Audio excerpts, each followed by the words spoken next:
വാളും കുന്തവും തോക്കൊന്നും ആയിരുന്നില്ല. അവരുപയോഗിച്ചത് ഇതേ SMS-കളും ഇതേ ഫേസ്ബുക്കും ഇതേ ട്വിറ്ററും ഒക്കെ ആയിരുന്നു. അവർ ടെക്നോളജി ഉപയോഗിച്ചത് ഒരു നാടിനെ നന്നാക്കാൻ വേണ്ടിയാണ്. നമ്മൾ ടെക്നോളജി ഉപയോഗിക്കുന്നത് നേരെ പോക്കിന് വേണ്ടിയാണ്. ഈ വ്യത്യാസമാണ് നമ്മൾ തിരിച്ചറിയുന്നത്. നമ്മൾ എങ്ങനെ ജീവിക്കണം എന്ന് തീരുമാനിക്കുന്നത് ടെലിവിഷൻ ചാനലുകളാണ്. നമ്മൾ ഏത് വസ്ത്രം ധരിക്കണം എന്ന് തീരുമാനിക്കുന്നത് സിനിമാ താരങ്ങളാണ്. നമ്മൾ ഏത് രീതിയിൽ പോകണം എന്ന് തീരുമാനിക്കുന്നത് പരസ്യ മോഡലുകളാണ്. അങ്ങനെയാണോ? നമ്മുടെ മാതൃക ആരാണ്? നമ്മുടെ മാതൃക അല്ലാഹുവിന്റെ പ്രവാചകൻ റസൂൽ സ്വല്ലല്ലാഹു അലൈഹി വസല്ലം. വഴിയിൽ നിന്നൊരു മുള്ളു നീക്കിയാൽ പോലും നമ്മൾ ഈമാൻ കാര്യം 6 നമ്മൾ പാടി പഠിച്ച ഒരു കാര്യമാണ്.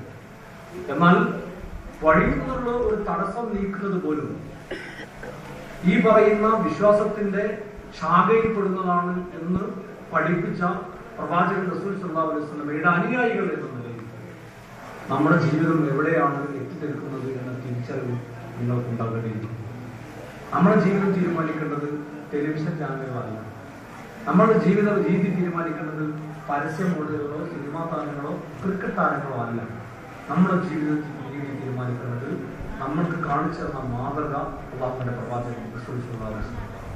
ആ പ്രവാചകന്റെ മാതൃക പിൻപറ്റി ജീവിക്കാൻ നമുക്ക് സാധിക്കണം. പൂർണ്ണാർത്ഥത്തിൽ പ്രവാചകനെ പിൻപറ്റാൻ പക്ഷേ ഇന്നത്തെ കാലത്ത് സാധിക്കില്ല എന്ന് എനിക്ക് പറയാൻ സാധിക്കുന്നതാണ്. പക്ഷേ പ്രവാചകന്റെ ഒരു മാതൃകയുടെ സാരാംശമെങ്കിലും ഉൾക്കൊള്ളാൻ